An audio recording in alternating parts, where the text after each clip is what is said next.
मुंबई के अंधेरी पश्चिम से एक चौंकाने वाला साइबर फ्रॉड सामने आया है। एक डायबिटीज एजुकेटर महिला से सिर्फ ऑफिस की सफाई करवाने के चक्कर में 99,000 रुपए की ठगी हो गई। इस बात का खुलासा उस समय हुआ जब अगले दिन किसी काम से महिला बैंक गई। दरअसल महिला ने ऑनलाइन अर्बन क्लब नाम की क्लीनिंग सर्विस सर्च की थी, जिसके बाद एक फर्जी कॉलर ने खुद को कंपनी का प्रतिनिधि बताकर उसे एक ऐप डाउनलोड करवाया। कॉलर ने ऐप डाउनलोड करवाने के बाद पहले 600 रुपए और फिर सिर्फ 9 रुपए का पेमेंट करने के लिए कहा। महिला ने 9 रुपए का यूपीआई ट्रांजैक्शन कर दिया और यहीं से शुरू हुई ठगी की स्क्रिप्ट। मुंबई पुलिस के मुताबिक ये ठगी का एक नया तरीका है जिसमें मामूली ऑनलाइन पेमेंट के बहाने यूजर की बैंकिंग जानकारी और डिवाइस एक्सेस हासिल किया जाता है। इस बात को ध्यान में रखते हुए लोगों को सतर्क रहने की जरूरत है। कभी भी अनजान लिंक या ऐप डाउनलोड ना करें, ना ही किसी से कोई ओटीपी शेयर करें। केवल ऑफिशियल वेबसाइट या ऐप स्टोर से ही ऐप्स इंस्टॉल करें। मामूली रकम का ट्रांजैक्शन भी आपके बैंक अकाउंट को खाली करवा सकता है। मुंबई पुलिस और साइबर सेल की अपील है कि लोग सतर्क रहें और ऐसी किसी भी संदिग्ध गतिविधि की जानकारी तुरंत नजदीकी थाने या 1930 साइबर हेल्पलाइन पर दें। इसके अलावा भी हर स्तर पर सावधानी बरतें। दिल्ली पुलिस की क्राइम ब्रांच ने राष्ट्रीय राजधानी में नकली नोटों के जाल को फैलाने की एक बड़ी साजिश का पर्दाफाश किया। दिल्ली पुलिस की क्राइम ब्रांच ने इंटरस्टेट फेक करेंसी रैकेट में शामिल बिहार के बेतिया निवासी नौशाद आलम को गिरफ्तार कर लिया है। दिल्ली पुलिस ने आरोपी के पास से 4 लाख की उच्च गुणवत्ता वाली नकली करेंसी बरामद की। आरोपी नौशाद आलम के पास से जाली 500 के नोट भी बरामद किए हैं। दिल्ली पुलिस के मुताबिक ये जाली करेंसी इतनी असली जैसी लगती है, आम आदमी तो दूर, दुकानदार और कैश काउंटर पर बैठे कर्मचारी भी धोखा खा सकते हैं। दिल्ली पुलिस की टीम 4 महीने से इस गैंग पर नजर रख रही थी। दिल्ली पुलिस को खुफिया जानकारी से पता लगा कि जाली नोट को बांग्लादेश के रास्ते भारत में पहुंचाया जा रहा है, जिसके बाद इसे बिहार, दिल्ली, यूपी और बंगाल में फैलाया जा रहा है। सूत्रों से मिली जानकारी के मुताबिक 8 मई को दिल्ली पुलिस की स्पेशल सेल ने विजय घाट बस स्टैंड के पास जाल बिछाया, जहां पर नौशाद नाम का आरोपी नकली करेंसी की बड़ी खेप सौंपने वाला था। दिल्ली पुलिस की स्पेशल सेल ने उसे मौके पर गिरफ्तार कर लिया और उसके पास से 4 लाख के जाली नोट भी बरामद कर लिए। उत्तर प्रदेश के गाजियाबाद के रेस्टोरेंट में बवाल की खबर सामने आ रही है। गाजियाबाद के राजनगर एक्सेंट स्थित सोई रेस्टोरेंट में रविवार उस रात अफरा तफरी मच गई जब युवक ने खाना देर से परोसे जाने के विवाद को लेकर जमकर बवाल काटा। रेस्टोरेंट में जमकर तोड़फोड़ की गई। घटना की पूरी तस्वीर सीसीटीवी कैमरे में कैद हो गई। इसमें साफ दिखाई दे रहा है कि जब ग्राहक सामान्य रूप से खाना खा रहे थे तभी अचानक कुछ लोग आए और उपद्रव शुरू कर दिया। दरअसल रेस्टोरेंट में खाना खाने पहुंचे कुछ लोगों को जब ऑर्डर में देर हुई तो उन्होंने स्टाफ से बहस शुरू कर दी। बहस इतनी बढ़ गई कि उन्होंने गाली गलौज के बाद कुर्सी टेबल उठाकर फेंकना शुरू कर दिया। अन्य सामान को भी नुकसान पहुंचाया। रेस्टोरेंट में मौजूद अन्य ग्राहक दहशत के कारण बाहर की ओर भागने शुरू हो गए। घटना की सूचना मिलते ही स्थानीय पुलिस मौके पर पहुंची, लेकिन तब तक उपद्रवी फरार हो चुके थे। पुलिस ने घटनास्थल की जांच कर सीसीटीवी फुटेज कब्जे में ले लिया है। पुलिस का कहना है कि फुटेज के आधार पर कुछ संदिग्धों की पहचान कर ली गई है और कुछ को हिरासत में लेकर पूछताछ की जा रही है। अन्य आरोपियों की तलाश जारी है और शीघ्र ही उन्हें गिरफ्तार कर कड़ी विविध कार्यवाही की जाएगी। भारत मौसम विभाग यानी कि IMD ने चेतावनी दी है कि दिल्ली समेत उत्तर पश्चिम भारत के कई हिस्सों में अगले सप्ताह भीषण गर्मी पड़ सकती है। दूसरी ओर मध्य भारत में मानसून की बारिश की गतिविधियां थम गई हैं और ये कम से कम 1 हफ्ते तक दोबारा शुरू नहीं होंगी। दिल्ली में शनिवार से गर्मी तेज हो गई है। सफदरगंज वेदर स्टेशन ने अधिकतर तापमान 39.8 डिग्री सेल्सियस दर्ज किया है, जो सामान्य माना जाता है, लेकिन आने वाले दिनों में ये तापमान 3 से 4 डिग्री और बढ़ सकता है। रविवार को यानी कि आज ये 42 डिग्री और मंगलवार तक 44 डिग्री सेल्सियस तक पहुंच सकता है।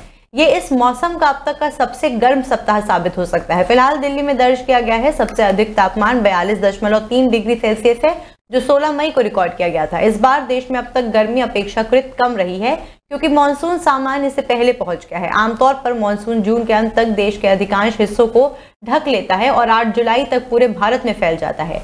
दिल्ली में ये सामान्यतः 27 जून को पहुंचता है। दिल्ली के लिए अब तक कोई हीट वेव चेतावनी या रंग कोडित अलर्ट जारी नहीं किया गया। हालांकि IMD ने बताया है कि पंजाब, हरियाणा, चंडीगढ़, उत्तर प्रदेश, मध्य प्रदेश और पश्चिम राजस्थान के हिस्सों में हीट वेव की स्थिति बन सकती है। बाड़मेर शहर को साफ, सुंदर और स्वच्छ बनाने के उद्देश्य से नवो बाड़मेर अभियान शुरू किया गया है। शहर की सफाई व्यवस्था के इतने बुरे हाल हैं कि कलेक्टर को खुद झाड़ू लेकर उतरना पड़ा। IS टीना डाबी शहर की सड़कों पर झाड़ू लगाती नजर आई। 7 जून को जिले में एक विशेष स्वच्छता अभियान चलाया गया। अभियान की शुरुआत अलसुबह से की गई, जिसमें शहर के विभिन्न हिस्सों में सफाई की गई। जिला कलेक्टर टीना डाबी खुद इस अभियान में शामिल हुई। उन्होंने चौटन चौराहा से लेकर विवेकानंद सर्कल तक सफाई व्यवस्था का जायजा लिया। इस विशेष स्वच्छता अभियान में उन्होंने संगठनों और स्वयं सेवकों ने भी भाग लिया। चौटन चौराहे में HP petrol pump, Subhash Chowk तक तन्नोट डिफेंस एकेडमी और मरुगुंज स्थान बाड़मेर के स्वयं सेवकों ने सफाई की। HP पेट्रोल पंप, सुभाष चौकी से रेलवे स्टेशन तक कॉलेज NCC के कैडेट्स ने सफाई अभियान में हिस्सा लिया। इस दौरान जिला कलेक्टर टीना डाबी ने कई दुकान के आगे गंदगी देखकर नाराजगी जाहिर की। उन्होंने दुकानदारों को स्वच्छता के प्रति जागरूक किया। उन्होंने दुकानदारों से स्वयं झाड़ू लगवाई और नियमित रूप से सफाई रखने का आग्रह किया। जिला कलेक्टर ने लोगों से अपील की है कि वो अपने आसपास के वातावरण को साफ सुथरा रखें और शहर को स्वच्छ बनाने में सहयोग करें। ईद उल अजहा का त्योहार शनिवार यानी कि 7 जून को पूरे देश में धार्मिक और परंपरागत हर्षोल्लास के साथ मनाया गया, लेकिन सोशल मीडिया पर एक पोस्ट पर लोगों ने नाराजगी भी जाहिर की है। बकरीद का त्योहार पर वकील आरफा खान ने एक्स पर एक पोस्ट की, जिसमें एक बच्चा बकरे की जगह गाय को ले जाता हुआ दिखाई दे रहा है। हालांकि लोगों ने एक्स पर इसे लेकर गुस्सा जाहिर किया। पोस्ट के वायरल होने के बाद अरफा खानम ने सोशल मीडिया पर माफी मांगी। उन्होंने वीडियो पोस्ट करते हुए कहा कि ये पोस्ट किसी की भावना आहत करने के लिए नहीं लिखा था। अरफा खानम ने सोशल मीडिया पर एक पोस्ट किया, जिसमें ईद की मुबारकबाद देते हुए एक कुर्बानी वाले जानवर की जगह गाय का चित्र था। इस चित्र में एक मुस्लिम लड़का कुर्बानी के लिए गाय ले जाता दिख रहा है। पोस्ट को अरफा खानम ने सोशल मीडिया से डिलीट कर दिया है, लेकिन इसकी स्क्रीनशॉट वायरल है। लोगों ने सोशल मीडिया पर गुस्सा जाहिर कर उनकी गिरफ्तारी की मांग की है। अरफा खान वकील बताई जाती हैं। उन्होंने एक्स पर इसके लिए बाद में माफी भी मांगी। उन्होंने एक्स पर लिखा कि ईद उल अजहा के अवसर पर मेरे साथ एक्स अकाउंट से एक पोस्ट शेयर हुई थी। इसमें किसी भी धर्म या समुदाय की भावनाओं को ठेस पहुंचाने का कोई उद्देश्य नहीं था, लेकिन अगर उस पोस्ट से किसी को ठेस पहुंची हो, विशेष रूप से हिंदू समुदाय के किसी भी सदस्य की भावना आहत हुई हो, तो मैं उसके लिए दिल से माफी मांगती हूँ। उन्होंने लिखा कि मैं सभी धर्मों और मान्यताओं का पूरा सम्मान करती हूँ। जैसे ही मुझे मेरी गलती का एहसास हुआ, मैंने उसे तुरंत हटा लिया। मेरा उद्देश्य केवल त्योहार की शुभकामनाएं साझा करना था, न कि किसी की धार्मिक भावनाओं को ठेस पहुंचाना। मैं एडवोकेट आरफा खान हूं। आज ईद उल अजहा के अवसर पर मेरे सोशल मीडिया पर एक पोस्ट साझा हुआ, जिसमें किसी धर्म, किसी समुदाय या किसी व्यक्ति विशेष की भावनाओं को आहत करने का मेरा कोई उद्देश्य नहीं था। लेकिन फिर भी मेरी इस पोस्ट से किसी धर्म, किसी समुदाय, किसी व्यक्ति विशेष की भावनाएं आहत हुई हो, खास तौर पर हिंदू समुदाय की भावनाएं आहत हुई हो, तो मैं उसके लिए माजरत चाहती हूँ और दिल से माजरत चाहती हूँ। मेरा कोई उद्देश्य किसी की भावनाओं को आहत करने का नहीं था, लेकिन मेरी इस पोस्ट से अगर कोई धर्म, कोई समुदाय, खास तौर पर हिंदू समुदाय या किसी व्यक्ति विशेष की भावनाएं आहत हुई हो, तो मैं उसके लिए दिल से माफी चाहती हूँ। आप मुझे जानते और समझते हैं, मेरी विचारधारा को भी जानते हैं।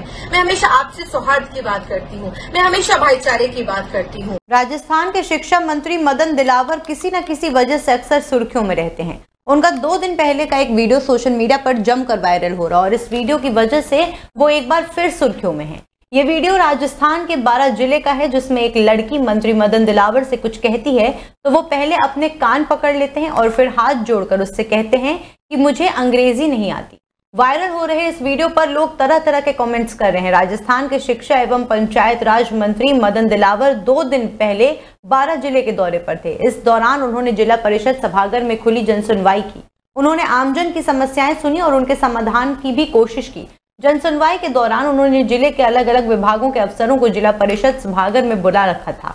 इस दौरान वहां एक रोचक घटना देखने को मिली। जनसुनवाई में मौजूद एक छात्रा, जिसका नाम दामिनी हाड़ा था, उसने सरकारी स्कूलों की खराब हालत को लेकर मंत्री मदन दिलावर से सवाल पूछना शुरू किया।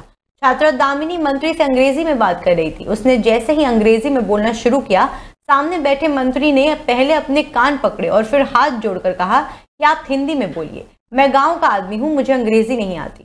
मंत्री के कान पकड़ने और हाथ जोड़ने और ये कहना कि मैं गांव का आदमी हूं, मुझे अंग्रेजी नहीं आती, सुनकर तमाम लोग हंसने लगे। बहरहाल इसके बाद छात्रा दामिनी ने हिंदी में अपनी बात कही। उसने कहा कि जो भी लोग थोड़े भी सामर्थ्यवान हैं वो अपने बच्चों को प्राइवेट स्कूलों में पढ़ाते हैं। ऐसे में सरकारी स्कूलों को बेहतर बनाने के लिए मंत्री और उनकी सरकार की तरफ से क्या कदम उठाए जा रहे हैं। बहरहाल मंत्री मदन मोहन दिलावर ने छात्रा को बताया कि उनकी सरकार स्कूलों की हालत सुधारने को लेकर तमाम कदम उठा रही है। मंत्री मदन दिलावर का छात्रा के सामने कान पकड़ना और हाथ जोड़ने का ये वीडियो सोशल मीडिया पर जमकर वायरल हो रहा है। वैसे अगर आप ये सोच रहे हैं कि मंत्री मदन दिलावर को अंग्रेजी नहीं आती तो आप गलत हैं। वो सिर्फ ये संदेश देना चाहते थे कि छात्रा की बात को सभागार में मौजूद सभी लोग समझ सकें, इसलिए अपने कान पकड़कर अंग्रेजी नहीं आने की बात कही।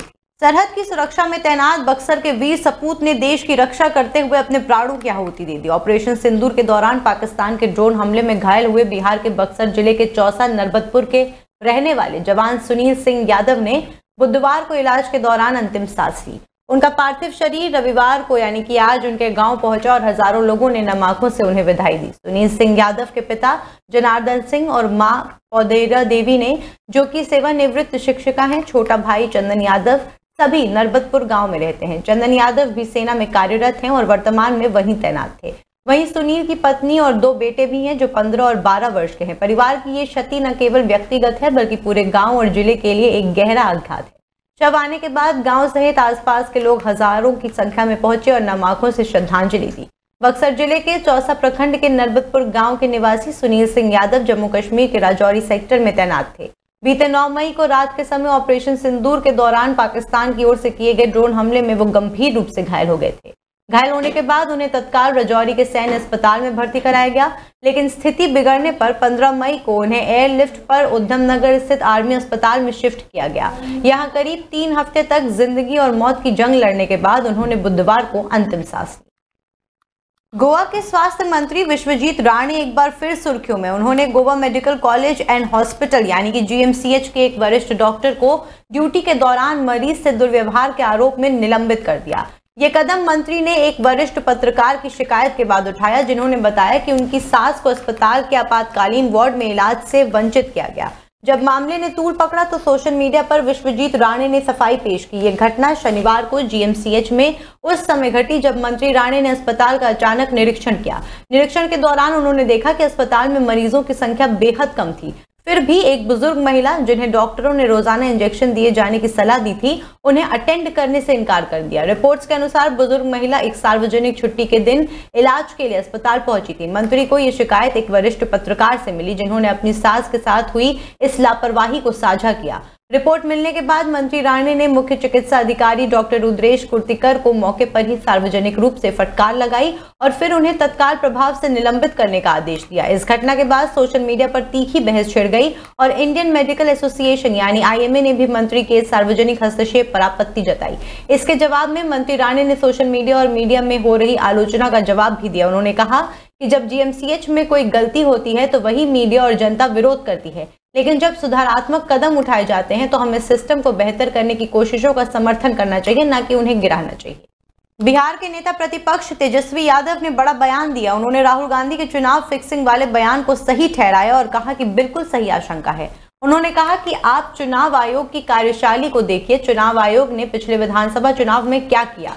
नेता प्रतिपक्ष तेजस्वी यादव ने कहा कि दिन के उजाले में चुनाव आयोग काउंटिंग को रुकवा दिया, रात के अंधेरे में काउंटिंग को शुरू किया और 3 बार प्रेस कॉन्फ्रेंस करके अपनी सफाई दी। चुनाव आयोग भारतीय जनता पार्टी की सरकार की प्रकोष्ठ की तरह काम कर रही है तो स्वाभाविक बात है, सवाल उठने जायज हैं। कांग्रेस प्रभारी के बयान पर तेजस्वी यादव मुख्यमंत्री पद के दावेदार के तौर पर नहीं है। उन्होंने कहा कि अरे क्यों टेंशन लेते हैं, छोड़िए इन सब बातों को, हम लोग मिलकर पूरे तरीके से नया बिहार बनाएंगे और बिहार बनाने के वायदे पर चल रहे हैं। दरअसल राहुल गांधी ने पिछले दिनों बिहार दौरे पर अपने एक बयान में कहा कि महाराष्ट्र में मतदाता सूची में हेराफेरी की गई और मतदान प्रतिशत में असामान्य वृद्धि हुई। उन्होंने कहा कि चुनावी धांधली का ये खाका अब बिहार में भी लागू किया जा सकता है। उनके इस बयान पर RJD नेता तेजस्वी यादव ने भी सहमति जताई और कहा कि उन्होंने बिल्कुल सही कहा है। तेजस्वी यादव ने चुनाव आयोग की कार्यशैली पर भी सवाल उठाए हैं। को पता होता है कि चुनाव कब होना है, तो ये बात तो है, लेकिन इन सब पे हम लोगों की नज़रें हैं। लेकिन इसमें तो जो कॉन्स्टिट्यूशनल इंस्टीट्यूशंस हैं उनको ईमानदारी से जो है चुनाव कराना चाहिए और अपने दायित्वों का निर्वहन करना चाहिए। अगर कॉन्स्टिट्यूशनल इंस्टीट्यूशन अगर बर्बाद हो जाएगा तो लोगों को जस्टिस और न्याय कहाँ मिलेगा। तो ये बड़ी बात है, कोई भी अधिकारी किसी भी इन्फ्लुएंस में ना आए, ये होना चाहिए। पिछले बार जो 20 का जो चुनाव हुआ था, हम लोग तो सरकार बना लिए, पहली बार उस समय इलेक्शन कमीशन ने 3 बार प्रेस कॉन्फ्रेंस करके जस्टिफाई किया। आखिर चुनाव की गिनती क्यों रोकी गई शाम में, फिर रात के अंधेरे 11-12 बजे की शुरू की गई। कोलंबिया की राजधानी बोगोटा में एक चुनावी कार्यक्रम के दौरान राष्ट्रपति पद के उम्मीदवार मिगुएल उरिबे पर जानलेवा हमला हुआ है। कुछ वर्षीय उरिबे को एक शख्स ने 3 गोलियां मारी, जिनमें से 2 उनके सिर में लगी। घटना शनिवार को एक पार्क में हुई, जब उरिबे एक छोटी सी भीड़ को संबोधित कर रहे थे। कोलंबियाई मीडिया के मुताबिक उरिबे की हालत बेहद नाजुक है और उन्हें अस्पताल में भर्ती कराया गया है।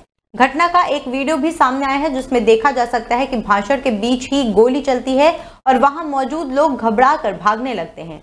पुलिस ने घटना के तुरंत बाद एक संदिग्ध को गिरफ्तार किया। उरिबे की पार्टी सेंट्रो डेमोक्रेटिको ने इस मामले की कड़ी निंदा करते हुए कहा कि ये सिर्फ एक नेता की जान पर हमला नहीं, बल्कि कोलंबिया की लोकतंत्र और आजादी पर सीधा हमला है।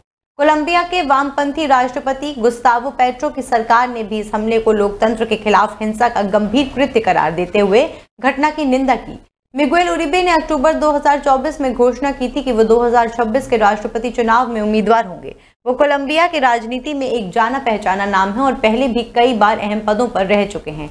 इस हमले के बाद पूरे कोलंबिया में आक्रोश और चिंता फैल गई। राजनीतिक नेता, सामाजिक कार्यकर्ता और आम जनता लोकतंत्र के इस घोर अपमान पर दुख और गुस्सा जाहिर कर रहे हैं लोग। फिलहाल पुलिस जांच जारी है और पूरे मामले पर नजर रखी जा रही है। लोक जनशक्ति पार्टी रामविलास के राष्ट्रीय अध्यक्ष और केंद्रीय मंत्री चिराग पासवान ने आज विधानसभा चुनाव को लेकर शंखनाद कर दिया। आरा के वीर कुंवर सिंह स्टेडियम में नवसंकल्प महासभा में चिराग ने बड़ा ऐलान किया। विधानसभा चुनाव लड़ने को लेकर उन्होंने कहा कि हाँ, मैं चुनाव लड़ूंगा, 283 सीटों पर चुनाव लड़ूंगा, बिहार को फर्स्ट और बिहारियों को फर्स्ट बनाने के लिए लड़ूंगा। हालांकि किस सीट से चिराग चुनाव लड़ेंगे, इस पर उन्होंने सस्पेंस बनाए रखा है। चिराग ने कहा कि मेरी जनता जो फैसला लेगी वही सर्वोपरि होगा। लोजपा आर के अध्यक्ष ने कहा है कि मुझे बिहार की किस सीट से चुनाव लड़ना है, इसका फैसला आप लोगों पर छोड़ता हूं। जब मेरे अपनों ने ही मुझे घर से बाहर निकाला, ऐसे में जनता ने ही मुझे पाला, आप ही मेरा परिवार है। अब ये फैसला भी आपको ही लेना है कि चिराग पासवान चुनाव लड़ें तो कहां से लड़ें, ये फैसला आपका ही होगा। चिराग पासवान ने अध्यक्ष ने लोगों से अपील की है कि बिहार फर्स्ट, बिहारी फर्स्ट का नारा घर घर पहुंचाना है। चिराग पासवान ने विपक्ष पर हमला बोलते हुए कहा है कि जब मेरे पिता रामविलास पासवान जी का निधन हुआ तो मुझे और मेरी पार्टी खत्म करने की साजिश रची गई, जिनके ऊपर मुझे पिता की तरह पालने की जिम्मेदारी थी। उन्होंने मुझे घर से निकाल दिया, लेकिन शायद वो भूल गए कि मैं शेर का बेटा हूं। विपक्ष को घेरते हुए चिराग ने राजद से ज्यादा कांग्रेस और राहुल गांधी पर निशाना साधा। उन्होंने कहा कि हम लोगों के जंगल राज का मतलब सिर्फ आरजेडी के 15 साल का राज नहीं, बल्कि कांग्रेस और आरजेडी के 25 साल के शासन का जंगल राज है। पीएम मोदी और नीतीश कुमार के कार्यों की तारीफ करते हुए उन्होंने कहा कि डबल इंजन की सरकार में बिहार विकसित होने की कोशिश कर रहा है। मेरा सपना बिहार को विकसित बनाना है और ये होकर रहेगा।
हमारी